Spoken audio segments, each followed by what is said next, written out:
good decisions come from experience, and experience comes from bad decisions. How have you grown your team across the years? But you want a loyal employee who will stick with you, who will do everything for you, you need to be also loyal. Golden rule in management. You will get that behavior you reward. You need to be a psychologist, otherwise you can't run it. I'll go to the internet and find who's mentoring. It doesn't happen that way. What is success according to you, sir? Being profitable is one of the values, but it is not only being profitable. Those early days we didn't have any canteen facility.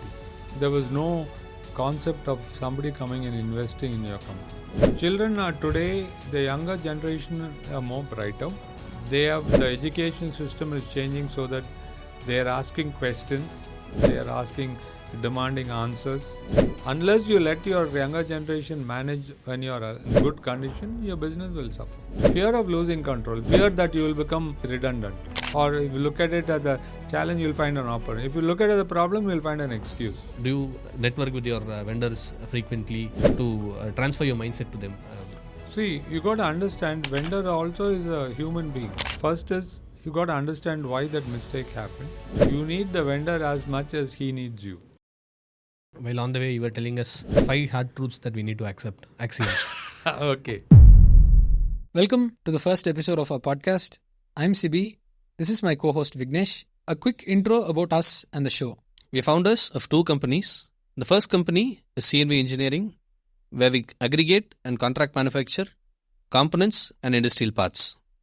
This is the channel on which you are currently viewing us right now. The second company is Vesta Industrial Solutions, where we consult companies for B2B marketing and sales. We both started our careers in B2B marketing and sales way back in the year 2012. Over the past 12 years of working in the sales profession and running our own businesses, we have met and come across a lot of inspiring entrepreneurs and professionals who are way ahead in their lives and careers. This show is our way of spreading knowledge that we were fortunate enough to receive over the years. Today's guest is Mr. Ravichandran. He's very special to us. He's the founder and managing director of Usha Engineering. He's a first generation entrepreneur in the manufacturing space who started his business way back in the early 80s, and sir has more than 40 plus years of experience in business and in life. This episode is going to be filled with insights from his journey on topics like team management, mindset, life lessons, and much, much more. If you find our content valuable, we request you to do consider following us on all our socials, the links of which we have given below. Thank you, and let's get this show rolling. Hi sir, welcome to our podcast. We are really glad that you're here with us today. Go ahead. So this is our first experience also. So thank you so much for taking out the time and accepting the invite. You're our first guest, and you're forever going to be very special to us. And we would like to start off the questions with starting with your journey. I think you started your company way back in the 80s. Before I give an introduction about you, it would be better you give an introduction about yourself and your journey. We'd like to hear about that. Regarding my journey, I started in 82 to be exact. Started very small and started a small metal cutting operation. Over the years, we started doing jobbing. We still do, but very basic jobbing we used to do. We learnt on the process, and slowly we added machines, changed our model of working, and we added more companies, more facilities. We went through our own challenges, ups and downs, handled recessions. And anyway, now the second generation has taken over, and we are continuing. And we are growing pretty decent. And I wouldn't say we are a very big company, but we are happy doing what we are. So before you started your business career, entrepreneurship career, did you work somewhere, or can you just throw light? I was working after finishing my engineering degree. I worked in Larsen and Toubro hydraulic earth mover plant. I was in manufacturing engineering, and I was in the manufacture of jigs and fixture tooling department, basically. Right. When you started your journey, sir, right when you took the leap into entrepreneurship, why and when did you decide, okay, this is the path I need to take for my life to move forward, and what motivated you to take that decision? Because we are very young as compared to you. It'd be very motivating for us also to hear the journey. Okay, I would put it this way. I decided to be an entrepreneur right from the time I was in college. Right. I decided this is what I am going to be my calling. And I joined L&T for experience. And the exact type of industry I would do would depend on my circumstance, what was available at that time. But the decision to be an entrepreneur was there even before I passed out of engineering. So, was there any particular incident or a person who inspired you, or what made you take the decision, even in college, that entrepreneurship will be a journey? I mean, we always look at someone and to take. We have a reference, right, when you take a decision. So, what was yours? Was there someone like that, or some incident like some that? Motivation, anything? No, the major reference was, I belong to Coimbatore. And Coimbatore is full of entrepreneurs. And I grew up amongst lots and lots of entrepreneurs. All my uncles and cousins, a lot of them are entrepreneurs. When I watched them, I also felt that I should be like them. That was the major motivation factor. When you decided that you will be quitting and you will be taking a path of entrepreneurship, what was your family's reaction? And especially, what did your father say? We just wanted to know. There was my family was totally in agreement with what I did, and they were happy because for them entrepreneurship is a part and parcel of our family culture. Right. So they said fine, but there was a word of caution saying that you got to sacrifice a lot of things for being an entrepreneur. They wanted to know, are you willing to do it? And when you're young and you really don't know the implications, I said yes. I'll go ahead and do it. That's what I did. For the past 40 years, sir, what were the most memorable moments, good, bad, ugly? If you could share some of the key highlights, maybe.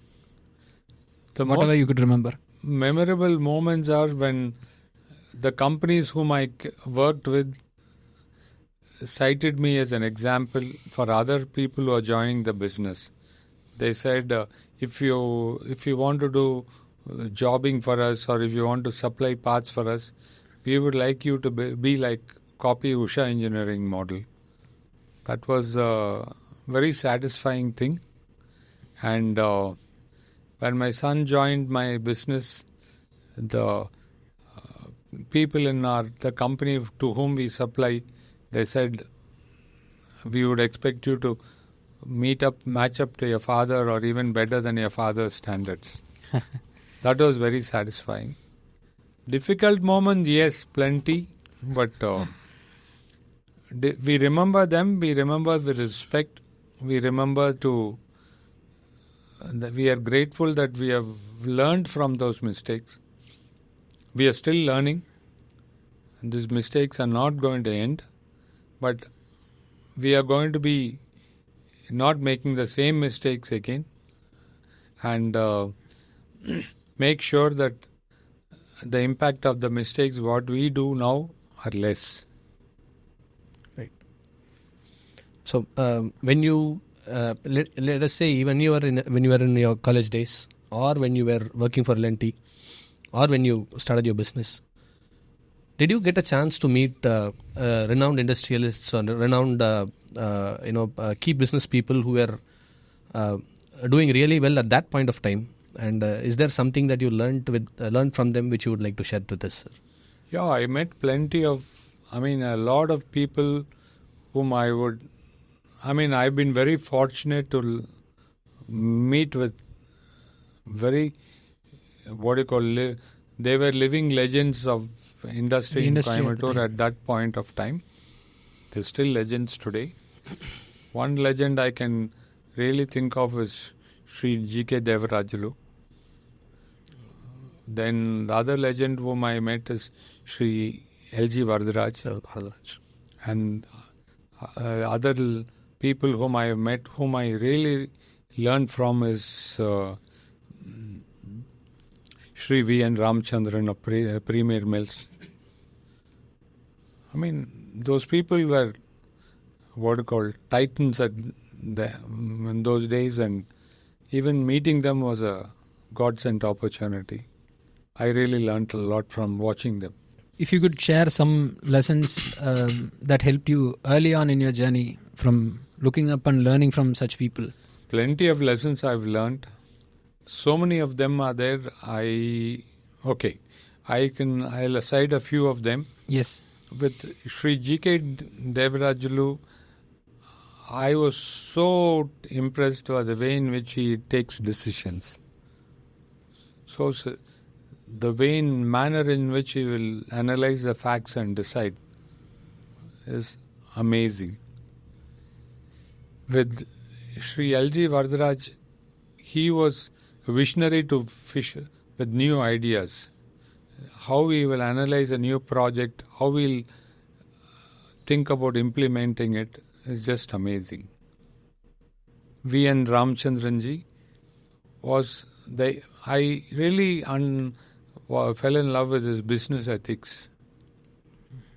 The way in which he will deal with customers, way in which he will deal with people. These are all things which left a mark in my mind.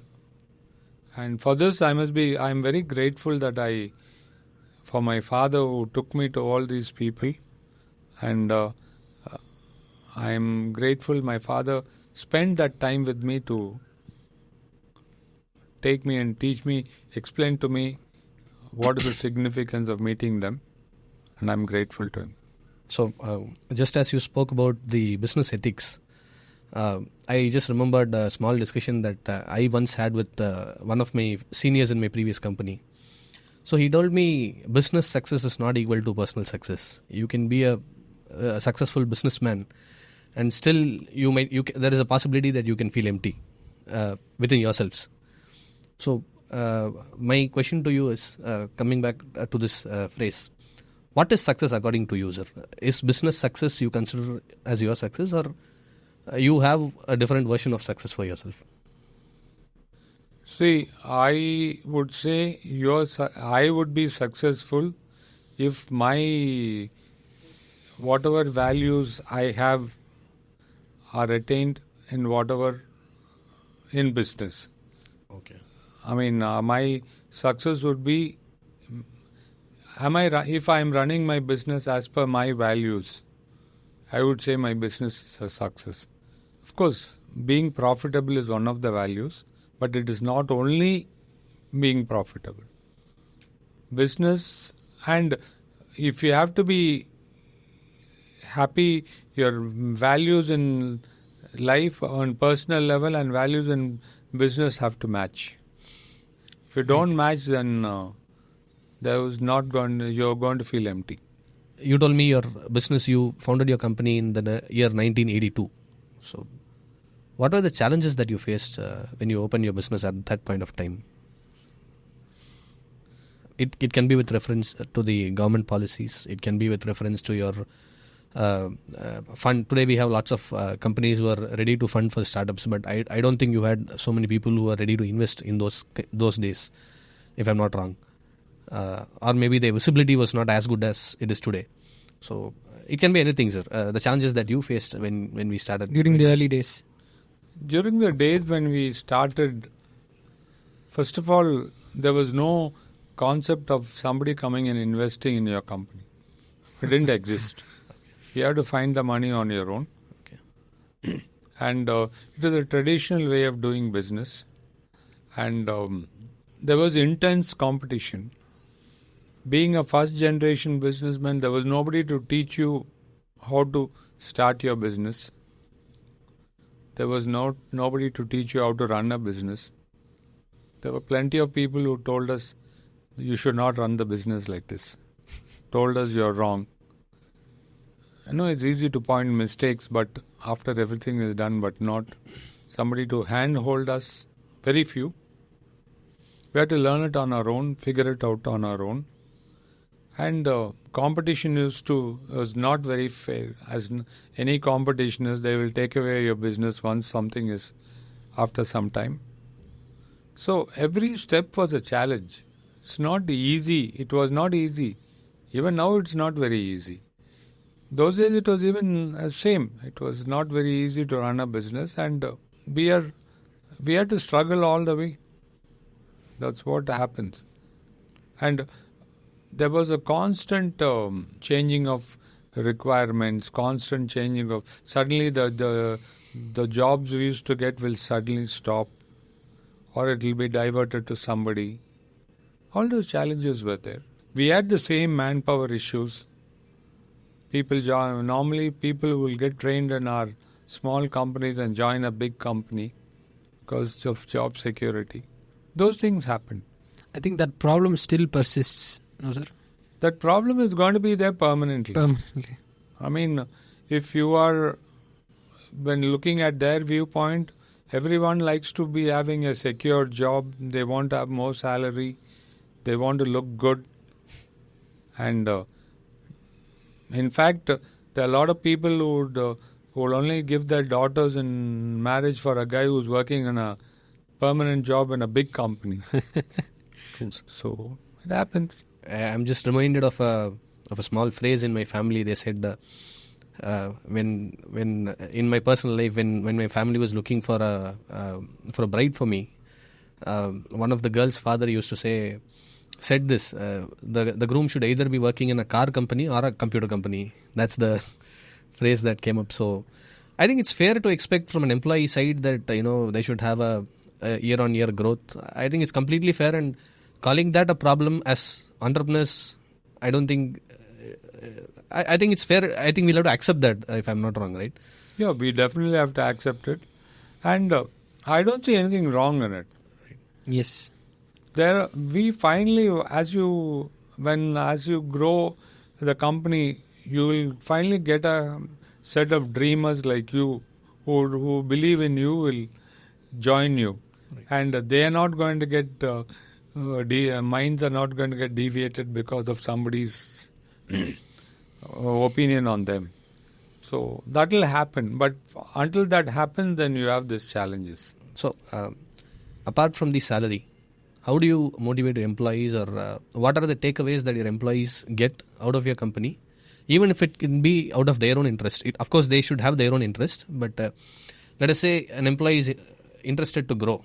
Apart from salary, what kind of opportunities do you provide to them? I mean, first thing is, when somebody joins us, he becomes a part of my family.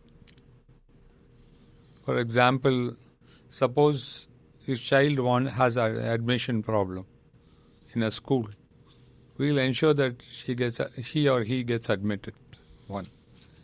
His father needs some medical treatment, or he needs, or his wife needs, or his child needs. We will make sure that they get the proper medical treatment.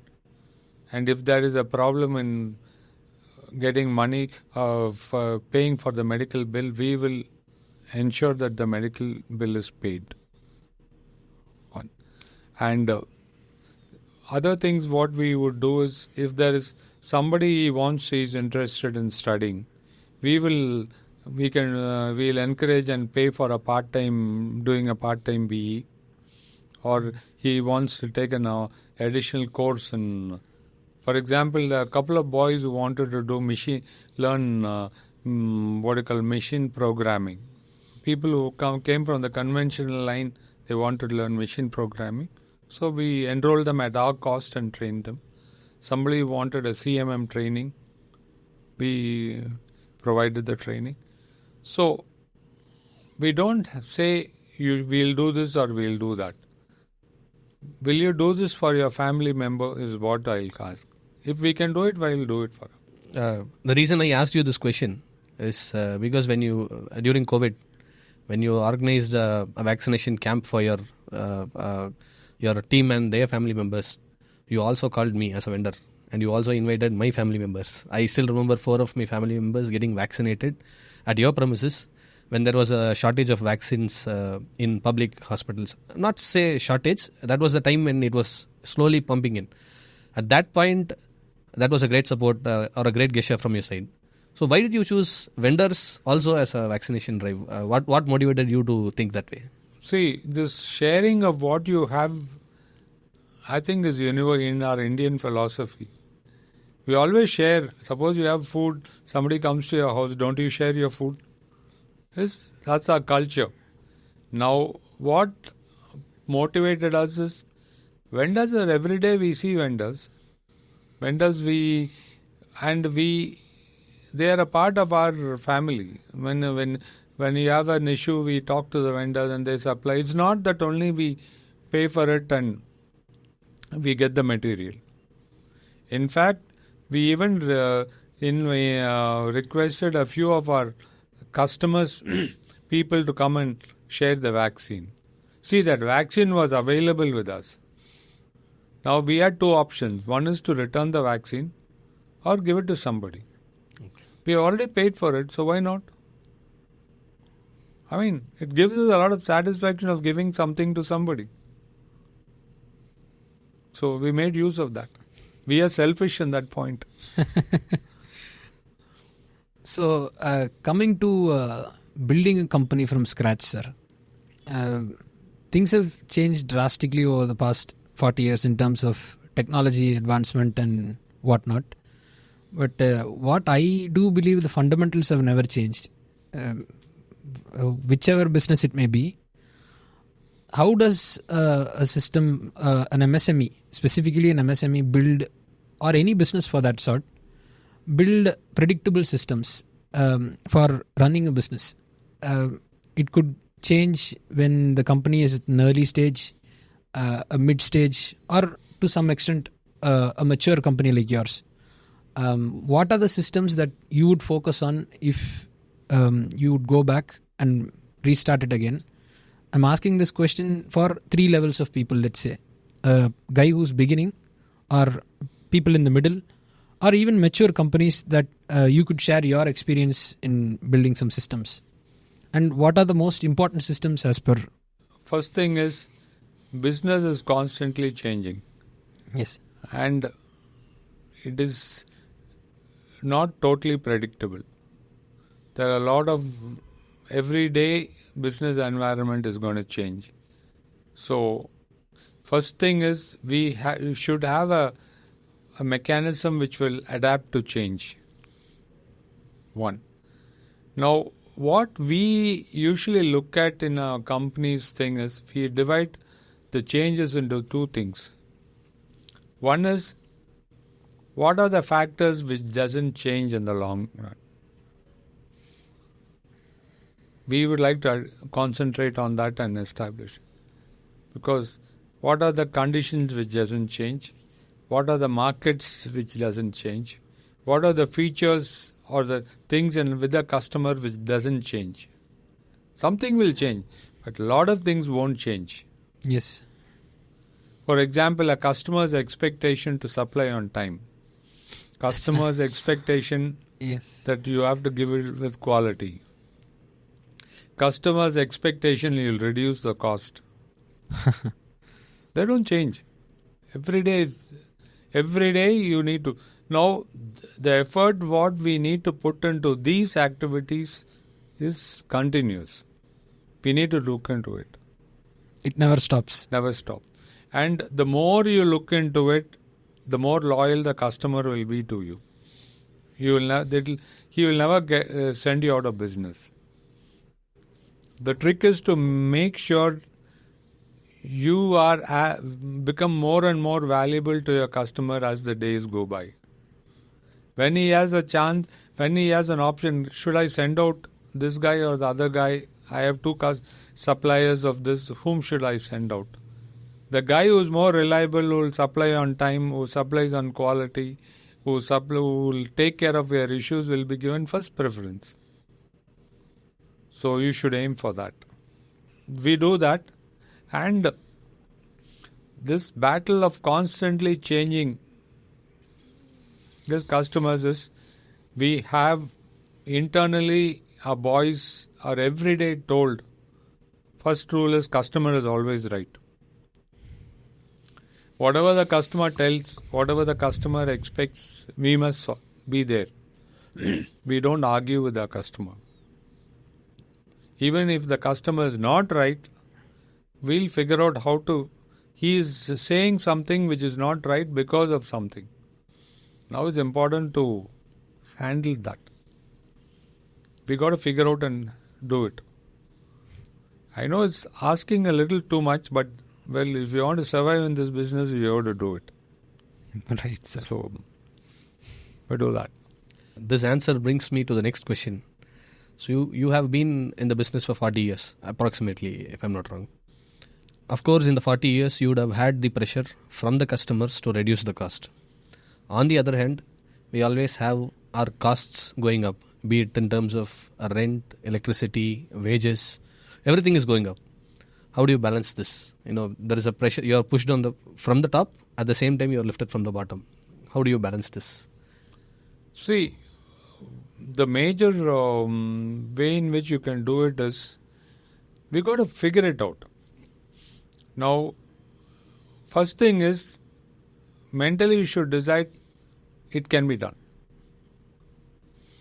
If you think that you can't reduce cost mentally, then you cannot progress. It won't work. Now the thing is, it's not, there's a way, it is actually the way in which you ask that question to yourself. If you ask the question, how can you reduce it? You can't reduce it. Is it possible? No. You got to say, it is possible. Let us find out the way in which it can be done. Then go back to your team and say, look, we need to reduce the cost. What are the ways in which we can reduce? For example, suppose you are doing a metal part which you are doing, and you want to reduce the cost of total quantity project. One is, you can reduce the weight of the rough casting. Yes. It will save you in terms of material, in terms of weight. Then you can save on the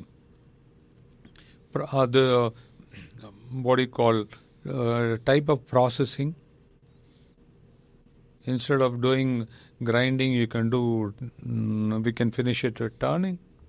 Or you can change specs. For example, they have given a very fine surface finish. Now, it may not be required. You can go back to the customer and say, look, they've added more. Is this truly necessary? Is it necessary for fitment? Then you can change on, they would have given, they might be using the same part for two variations, and which they have built in an additional feature, so which is not necessary. We can cut down that. Mind is a very funny thing. If you convince your mind it is possible, it will happen. So I believe very strongly, first you should convince your mind. It's possible. We have been surveying. See, look at it as an opportunity. If you can reduce the cost, your customer is going to prefer your job than other competitors' job. Right. And he's not doing you a favor by giving you a job. If he gains out of it, he'll prefer you. If he doesn't gain out of it, he's not going to prefer you. It is a transaction at the end of the day. Yes. What are the steps that you have taken throughout the 40 years of entrepreneurship to train your mind to get better and better? I know you're good. You're a book reader. You regularly keep reading books and updating yourselves. Is that the only means by which you upgrade yourselves, or you have other means as well? And I'd like to add one more segue into that. How has it improved your decision making process, and if you could touch upon your decision making process also at the end of the question, it would be great. See, fundamentally, you should aim for yourself to be a better person. Better person is a very, very generic term. Okay? You become a better human being, the way in which you work, way in which you do. And when you become a better person, then your industry or the way in which you run your industry will change. One thing is reading books. When you read a book, and you can't read, and if you read a book and you can't get all the parts of the book will attract you. There are certain things will resonate with you because inherently you will have something you will match with the particular, that ideas you will have to adopt. Second is you meeting people who are visionaries, and meeting them will inspire you and you learn from them. Networking. Not network. See, networking, when you go to a networking thing, you look at what is it I can get from this person. That's not a good idea. Can I make a good friend? Can I learn something from him? It is not monetary. Can I make a genuine connection? Yeah. Only when that will help you. What can I gain from somebody is not going to work. Because that guy is also going to think the same. It never works. So best thing is you don't network to make financial gain. You're going to understand. And when you meet a person and if there is a genuine interest that he likes you and you like him, then only the connection will go. Most businesses decisions are made at the emotional level. It is not on a transaction level or this one. A company will like the general manager or somebody will give you an order because he likes you. Very true, sir. He feels comfortable with you. He might give you 2% more price because he likes you. Your way in which you see, when you go and tell people, your mind, whatever is in your mind will reflect on your behavior. If you say, what is it I can gain from a person, what is that material cost I can deal, the way in which you speak, the way in which you move will be very apparent to the other person. Right. And when that happens, then that guy will see through you. If you genuinely like a person and exchange ideas and support him, then it becomes a different level. The transaction happens in a very different way. Coming to your decision making processes, sir, how important is speed in decision making, and once you make a decision, how important is it to stick with it? Not knowing whether it will be right or wrong, what mindset should young entrepreneurs like us adopt to sustain ourselves in the longer run? See, in decision making one thing is very critical.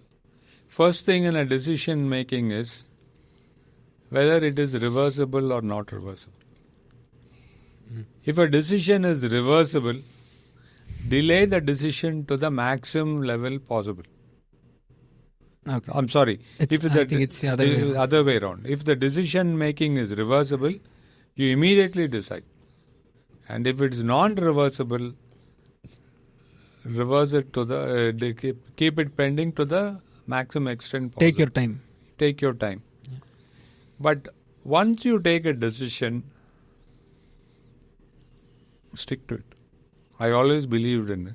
Because the message will go through your entire organization. If you take a decision and after that you come and tell, this decision, we shouldn't have taken that decision.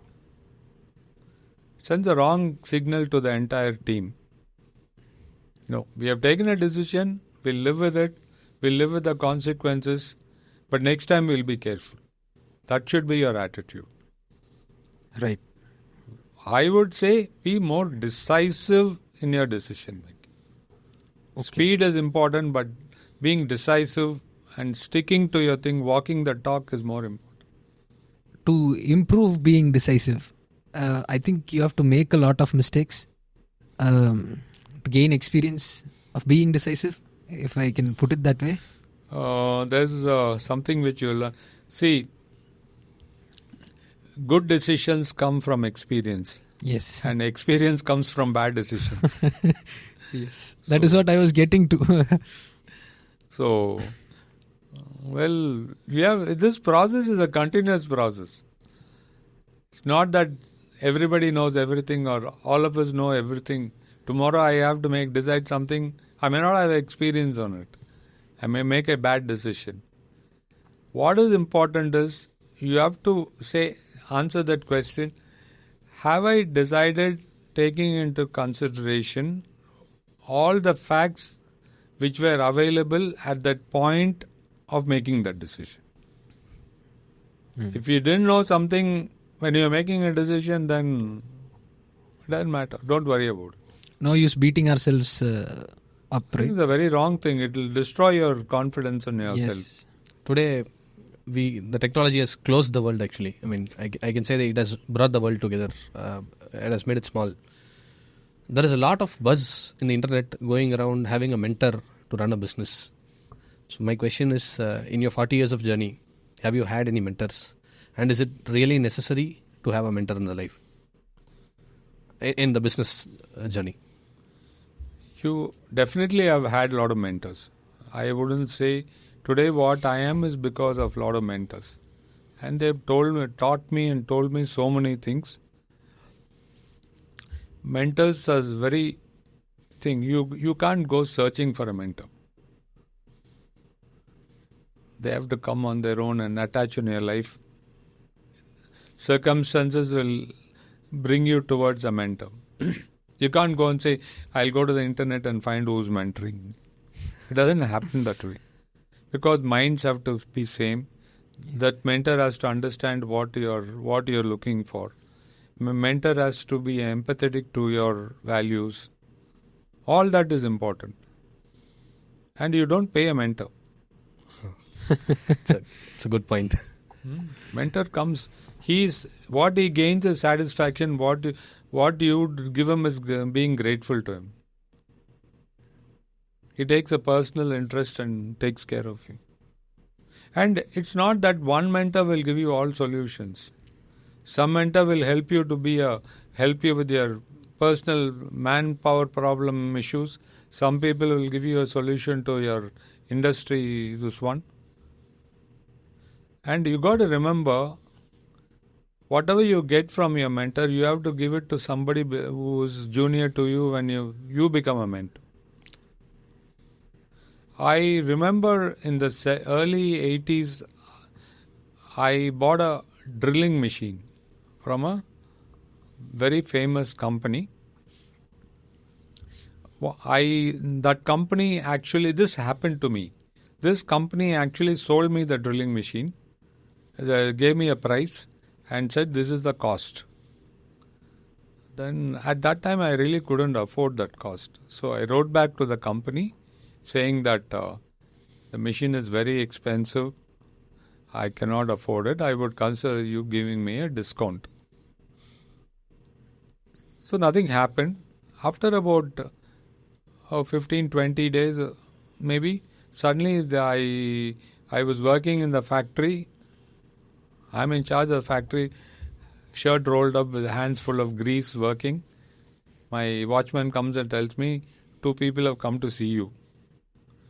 Who are the company? They are from this company. I said, look, I'm busy servicing one machine. If they want to see me, let them wait. Or after half an hour only, I'll come. So this guy goes and tells them, and nothing happened. He didn't come back to me. I finished putting that machine together and went out and find an old man and a young guy sitting in the the benches, we didn't have a stool, we had benches and a table. So then I said, sorry, I made you wait. He gave me his card. He said, managing director of that company whom I was selling, making that machine. That guy was big. Old man. And I said, I'm sorry, sir. I didn't realize you were coming. He said, no problem. When I was young, I worked like you, and that's how I built my company. Then we got talking. And those early days, we didn't have any canteen facility. So I used to pack my food and a flask of tea to take it to my factory. Whatever tea was in the flask, I shared it with them, and they had the tea and started talking. And he said, I told him, look, I need that machine, but I can't afford. He said, I understand, but we have a policy not giving discount. But I'll do one thing.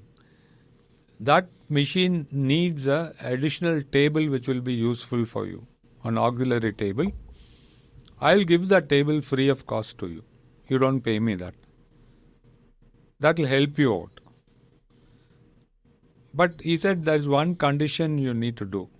He said, whenever somebody comes to you for any work or any help like this, you must do it to them.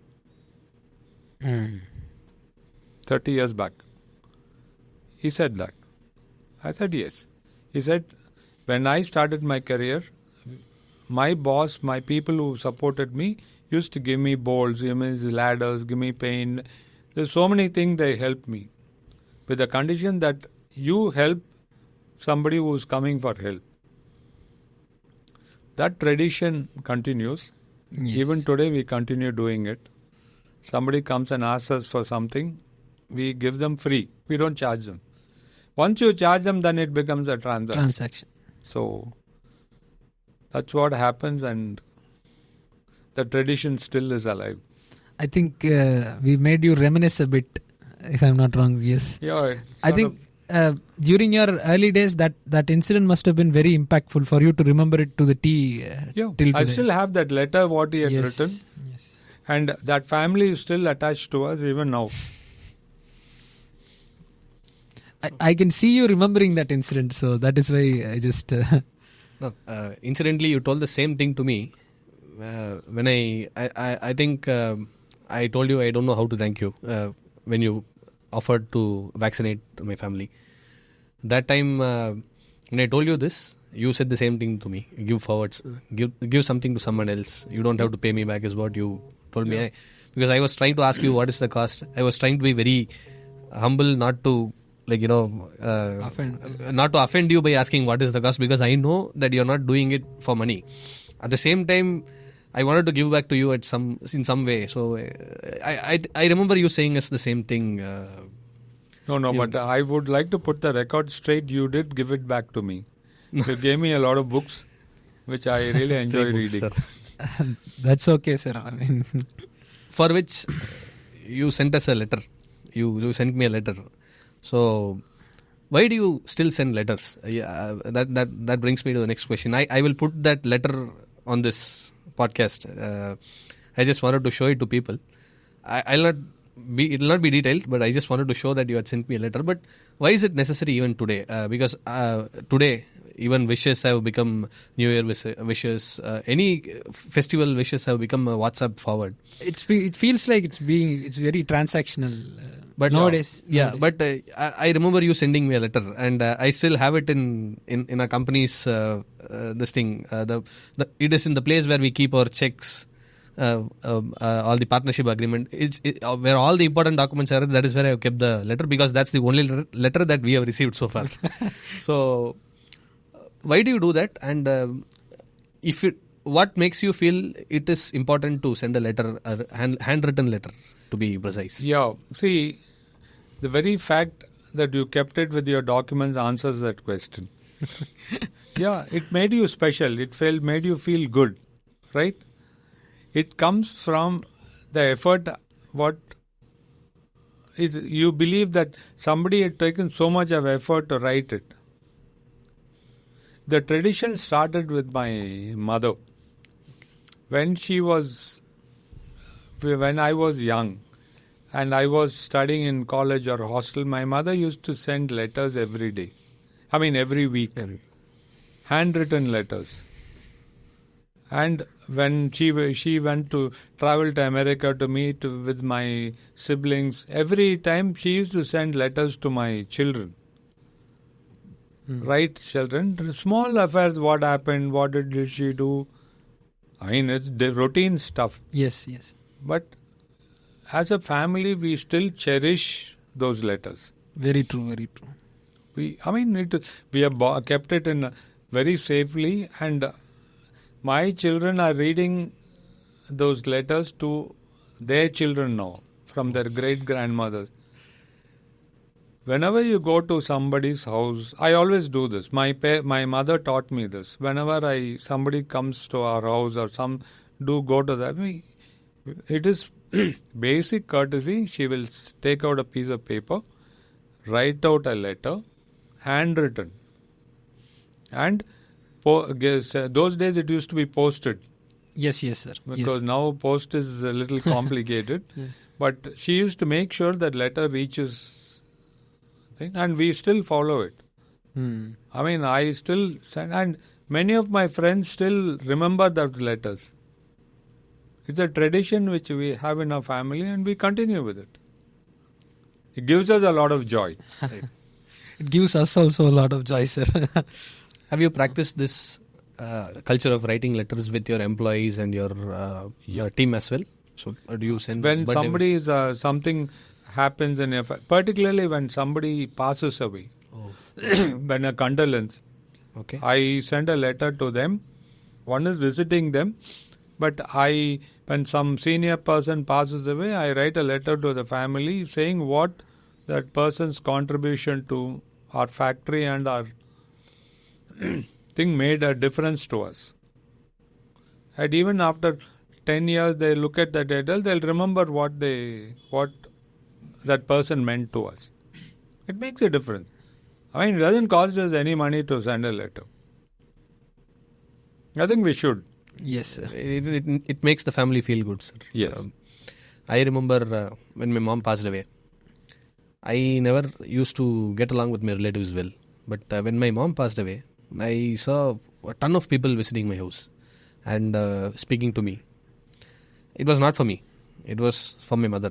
So that made me realize and that made me actually feel good. So I think it's a great gesture that you're doing by passing on the memories of the seniors and how important they were in your lives by letting their family know in the letter.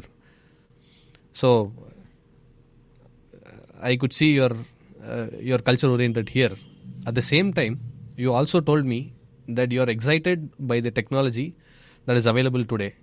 And I'm having the same excitement that I once had when I started the company, when we were having a lunch. Yeah. You told me that.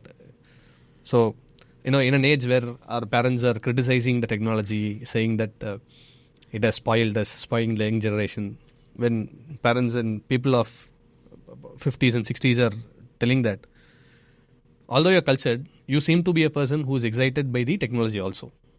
So, what excites you in the technology? What excites you in today's era, sir? The children are today, the younger generation are more brighter. They are more geared up to face the challenges of the new world. The opportunities are more. And the education system is changing so that they are asking questions. They are demanding answers. And they are gearing up to be good human beings. Now it is our job to give them that opportunities. And this particular communication and whatever is available will help us to do it. We are criticizing, as older people, we are criticizing that's not good, because we don't understand it. There are a million ways in which you can put your TV to good use. Why don't you sit with your grandchildren and look at and say, explain to them how natural watching a movie on National Geographic. Nothing wrong. explaining out different things on National Geographic. For example, there was one sequence or one song where one person dies in the thing. The grandchild wanted to know why the person is dying. Why don't you sit down and explain to them what is death? I mean, instead of saying this is wrong, instead of hiding them, why don't you sit down and explain to them, and it's possible. These opportunities are more and more available. So I think the older generation should make use of it to connect with the younger generation. Coming to the topic of family and business, sir, I think Mr. Varun is now taking over. I think for the past 2-3 years, he's taking over the company. There are a lot of second generation businesses coming up in India. I think the previous generation is retiring and the second generation is taking over. What do you see as common pitfalls when second generation takes over? It could be third, whichever transition is happening. Can you share a bit about your experience on that transition, and if you could touch upon that? See, the second generation taking over, the next generation taking over is bound to happen. Now the transition has to be smooth, and the previous generation is concerned about how well they'll govern the business, how will manage the business. The fundamental point is the senior generation, first generation should let go. If they don't let go, how will the younger generation learn? They have to let go and let the younger people manage the business when they are still active. This is my observation. Will active still as a standby, so that in case something drastically goes wrong, they can step in and correct it. They should do that at the earliest. They should not wait till they are too old where they can help it, or after their time the younger generation will manage. Because younger generation they will make their share of mistakes. I think they have to. We all made our share of mistakes. The younger generation also will make their share. We forgive us for our share, but we don't. The younger ones make a mistake. Oh, you ruined the company. No. You should let them run it. Don't question them. Let them ask for support. Then give it to them. It's something like bringing up a child. Or this one. You don't keep on going and telling a child to do this. When the child is about 15 or 16, you should let the child. When the child needs you, it will ask for it. Support them. That's the type of... And this, unless you let your younger generation manage when you are in good condition, your business will suffer. I think it's the fear that stops people from handing over the reins completely. Why do you have the fear? It's fear that you're losing control. Yes. That is what I was getting at. Fear of losing control. Fear that you will become, you will be redundant. That's not right. At one point of time, you will become redundant. Yes, true. You no longer need it. That's how the world works. So, you better get used to that. Very true, sir. So, coming back to the technology session. Today, the technology and the information availability, information is abundantly available today. So, back in 80s, when you started the business, how was the information flow from the government to you? What was the channel? Because today, every government organization has a Twitter page. News channels are available, not just in TV. You also can open any YouTube channel and watch news, and you can just Google, or you get the information on the fingertips. It's on a tap away, just a tap away. How was the information flow back then? And how long did it take for change to occur? Let us say a government passes a rule, and what was the information flow? How do you verify the authenticity of the information? Just how much of information are you using now? Literally to take a decision. Information is there, but you don't need that much of information. Right. The olden days, we had the information we required. Yes. Okay. It's not the amount of information. How much of information do you require to make a decision for a particular thing is what is the key. If you have more information, you're bound to get confused. Because of the overload. Yeah. You're looking at a lot of data. For what? Yes. It's not necessary. I personally believe look at what is relevant and take a decision on that. You might say that I'll miss out on something, but end of the day, you take too much of data, you'll still miss out on something. It's not necessary. Yes, sir. So concentrate on what is relevant. Filter out what is the thing and take a decision on it. Olden days, you had information. Of course, it was not in digital form. It was written information, but what was available was sufficient. The loss due to lack of information was there. But tell me now, is it still there? It's there in another form, maybe. That's all. Still there is there. So, I don't think you have to be too worried about it. So your decision making has been data driven or intuition driven or a mix of both? If it is mixed, what percent? Or how much should it be for an upcoming entrepreneur? Let us say for a first generation entrepreneur who is coming up today. It is a decision making is a mixture of both. But what percentage depends on the decision which you have to make. It cannot be only, you can't say it is 20, 80, 20 or it can't be, it has to be different. And the type of decision information you require depends on the experience of the person. It is not the age, it is the exposure. A young guy might have a lot of exposure in that particular area. So he might already have a knowledge of something. If you ask me to handle a highly technical product, I wouldn't know. I have to go back to, for example, a younger person will be able to decide faster than me. It's not the age. It is the exposure, knowledge of that particular topic will make the decision making. It depends on what information you need. Right.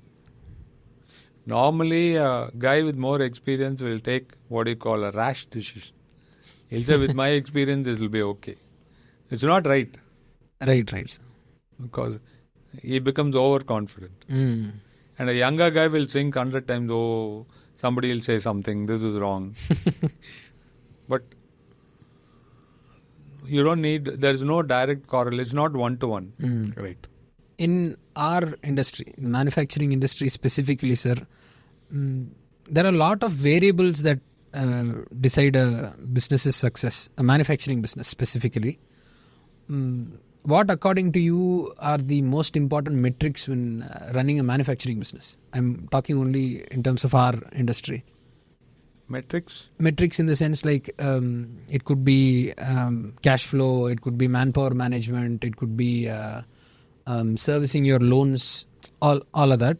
What according to you would be the most important things that we need to take care on you have to have a close eye on these things for the business to sustain for a very long time, because in COVID many companies shut down. So that would be the question. See, I'll throw up a couple of things which would matter. I'm sorry if I can interrupt. There is a sequel to his question. Okay. Because another industry leader who is similar to you, who had a 30-year experience, just told me one thing. We use COVID as an excuse to compensate for our incompetence. But the companies that blame COVID for their failure unless they are a theatre industry or a hospitality industry, I don't think they should use COVID as an excuse, is what he told us. That was his perspective. So, if you can throw us light on. I would say COVID was an opportunity. Which way, even in hospitality industry, it would have been an opportunity. I know a person who in hospitality who made sure that he made. I'll just give you a quick example. Yeah. He made sure that he catered to the people who are doing. There are newly set up hospitals for which there was no makeshift hospitals that big corporates are running. He made sure he arranged packaged food for them. He saw an opportunity, he did well. Oh, okay.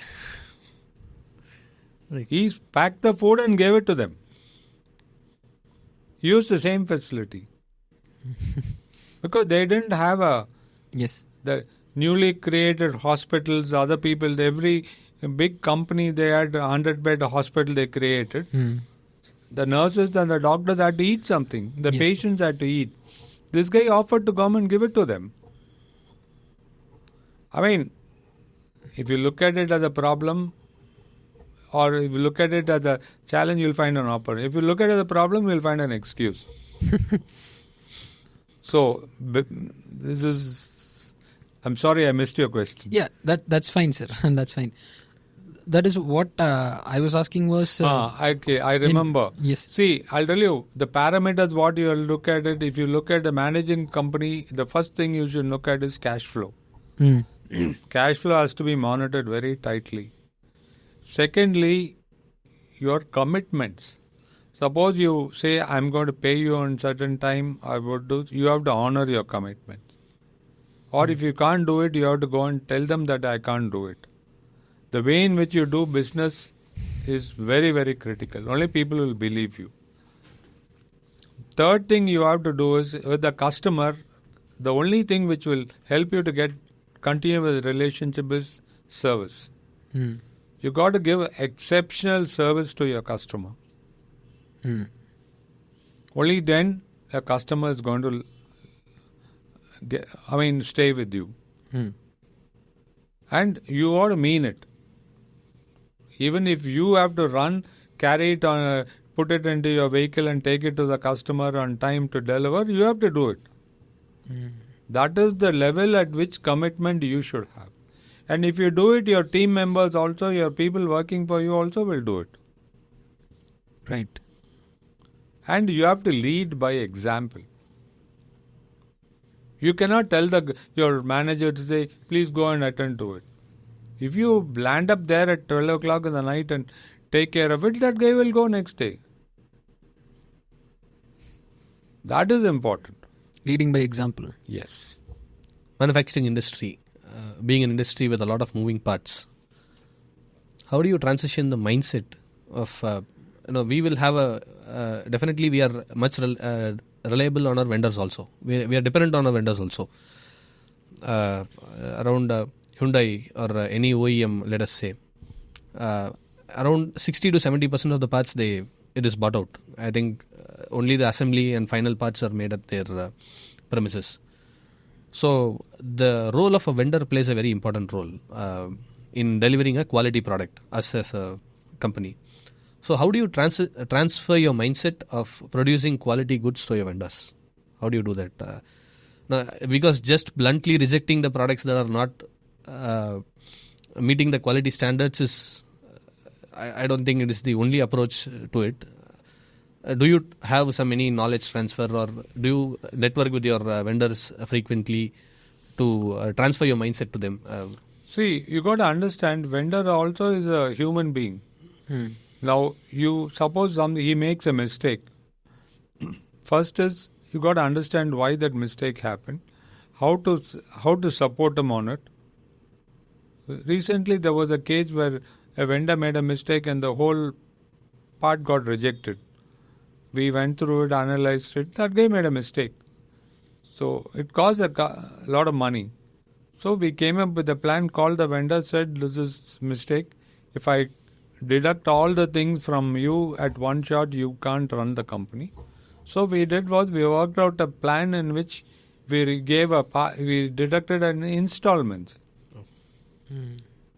so that he will support you. 5% of your bills will deduct. End of the day, you need the vendor as much as he needs you. Yes. You got to understand that. You have to be, you are in a way selfish. You need to be, treat them as a human being, then things will be better. Suppose, for example, there is a loss of business when the orders have started coming. You got to tell them in advance, saying that there is a challenge, we are not able to give you additional load, please look for alternate work or something and help them out.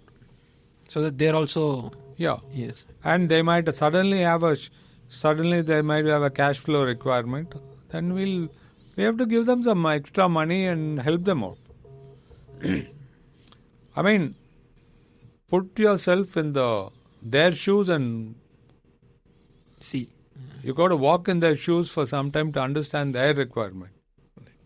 Only then they will be, whenever there is a crisis and we need help, they will come back. It's a two-way process. So coming to the team building and employee management, sir, if you could leave us with some tips, or how do you manage your team, and how have you grown your team across the years? First thing is, don't consider your employees as your workers. They have to be a part of your family. If you want to nurture your son or a brother, how will you do it? That is important. There is no hard and fast rule on team building. If somebody matches your this one and they become a part of, they understand you, you understand them, initially there will be difficulty because their requirements will be there. There will be a lot of changes which happen, I've noticed, once an employee gets married. Commitments go up. No. He is getting another influence from side. Okay. Particularly his wife says, I need to go to my father's house. Yes. I need to come back early. Why are you working so much? What are they paying you for this? Yes, it's There practical. will be a variation. Yes, yes. So this fellow is caught between two people.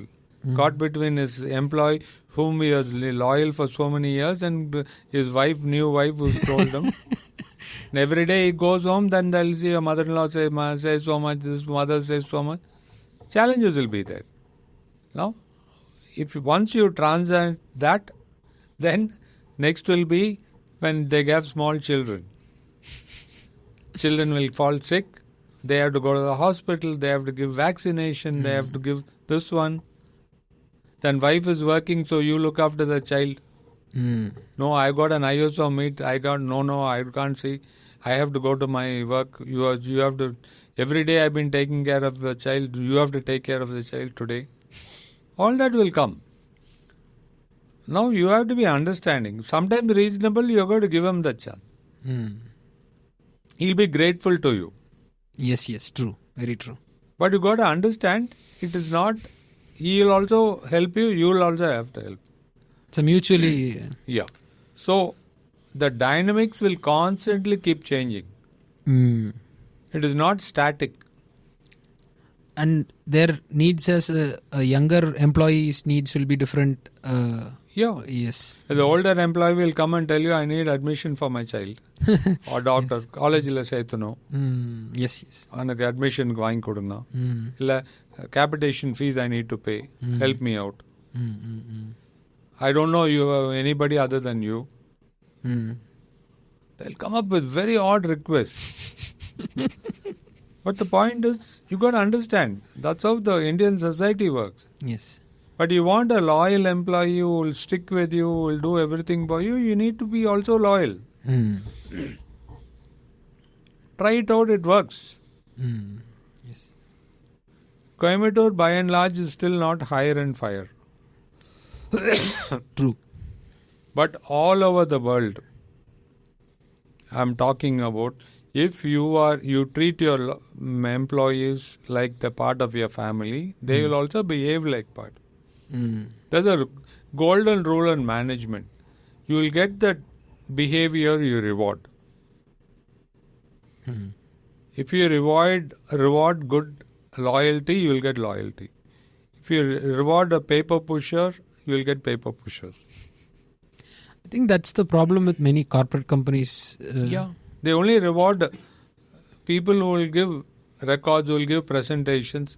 But end of the day, what gets done on ground is something which nobody looks at. That is the problem.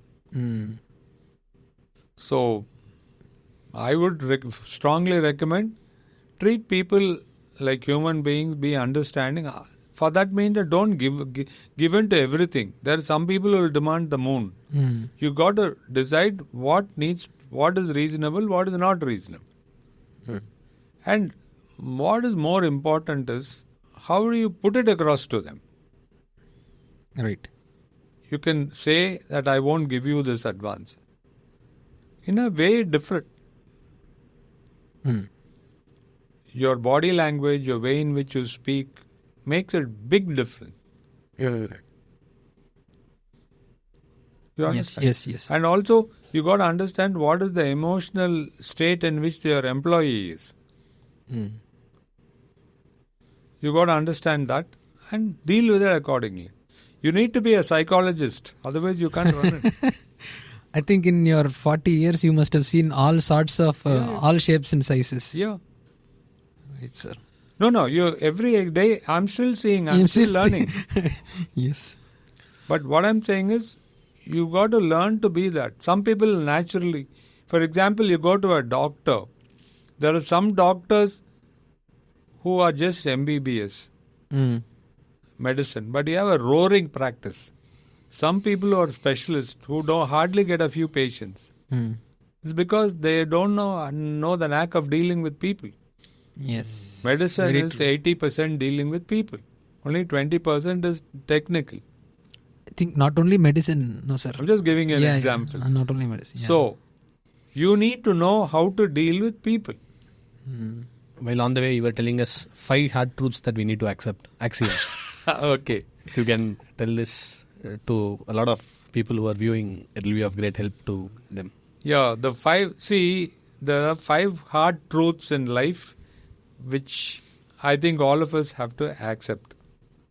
The first, this is my personal view. I'm not saying you should agree with me, but the first thing is everything changes and ends.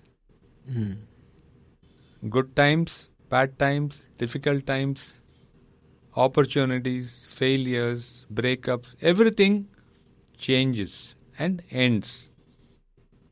So, my thing is, don't look at happiness or don't look at sorrow, don't look at things. They all will end and change. You got to have the same mindset to deal with it. Okay? Second point is, everyone is not loving and loyal all the time. Everyone is not loving and loyal all the time. So, stop expecting too much from others. Expectations are the problem. Okay? Right. Third rule is, pain is a part of life. Only when you have pain, either change will be a pain, progress will be a pain, difficulty will be a pain. Pain is going to be there. Everything is driven by pain. Okay? Fourth point is, life is not always fair. Why is it happening to me? It's going to be always, you will feel like, why somebody is getting better deal, I'm not getting a better deal. So remember, life is not always being fair. The last point is, things will not always go according to plan. You think about it, apply it to your day-to-day life, you will find things moving. Things don't always go according to plan. So you got to be ready for dealing with contingencies. Right, sir.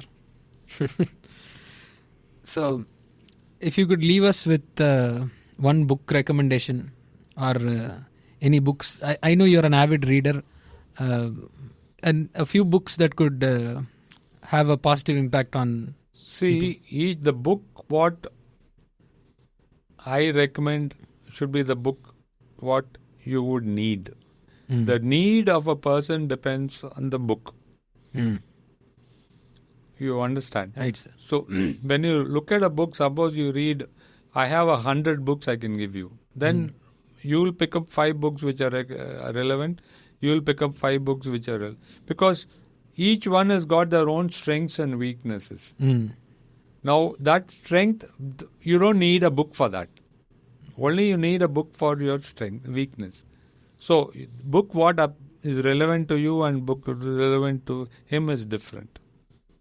But I would say, having said that, thing which made a big difference in my life was Dale Carnegie's book. It's a book written before I was born. The title of the book is How to Stop Worrying and Start Living.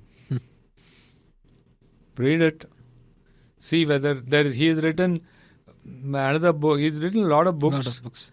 How to win friends and influence people. Lot of things. One of the most famous, I think Mr. Warren Buffett also recommended that book. But How to Win Friends. And he said that had a most impact in his life. But yours is another book. See, I started life with a lot of difficulty. So, for me, How to Stop Worrying and Start Living made more relevance. Right. You understand? Yes, sir. Read it. It will work out. I mean, I'm not saying it will really solve problems, but it is. But you keep searching for books. You keep searching for things which.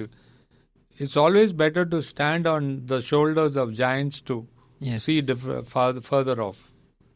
Idea of a book is to use that knowledge to see things. Don't make the same mistakes to see. One last question, sir.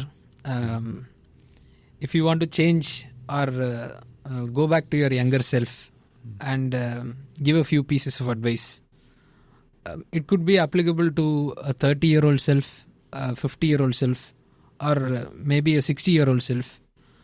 3 questions into one. A 30-year-old self, what would you say? I think post 30, most people get married, have families. When you're 50, what and all you should take care of, and when you're in your 60s, what and all you should take care of. I can only say for myself. Yes, that's all. 30-year, I would say, we should be dare to dream. Because of situations, I compromised on that, which I shouldn't. You should dare to dream. This is what I would say. What's the next one you said? To a 50-year-old self who's married, has a family, has a business, whatever. To your own 50-year-old. To your own 50-year-old, where we can draw lessons from. 50-year-old, you got to understand those 5 points I gave you. Right. Axioms. Right. I think by the time you touch 50, those... I started applying them and reasoning out. And I realized every time which we ran into a problem, I always questioned myself why instead of saying why it happened to me, I started looking at what is it going to teach me. That helped. Right. 60 years old, what happens is, what can you do? How we can share to show you care. I like to share whatever I've learnt to people whom I care. So that end of the day, 60 years, my goal is to be a better person. Right. In whatever form it is. I want to be a better human being. Because when you're looking at, after when you're lying down, when you know that you can't live for more than, suppose the doctor tells me you can't live for more than 10 days. Mm-hmm. What are your thoughts? What are you going to be your regrets? Right. That makes a difference. Yes. And I don't want to have those regrets. I mean, if you only, that is my golden thumb rule. Suppose you will die within, you're going to die. Yes. What are the things which you'll regret? You're not going to regret how much money you made. You're not going to regret which country you saw. But you're going to regret which friends you didn't meet. You're going to regret, why didn't I make up with my sister? Why didn't I visit my aunt before she died? These are the regrets which I don't want to have. Right. So, if you have any final message for the audience watching, sir. The final message is continuously keep learning. Keep learning in whatever form, looking at people, reading books, looking at and all the experiences in life what you are going, make sure that that experiences teach you something. Because an experience is a valuable lesson. Make sure that lesson, you learn something from it. And be a better human being. Thank you. Thank you. Thank you, sir. Thank you Thank so you much, sir. for being our first guest and honoring us. We are really honored. Thank you, sir. I'm very happy to be here with you. And God bless all of you. Thank you. Thank Thank you, you sir. so much, sir. Thank you. Thank you. Thank you.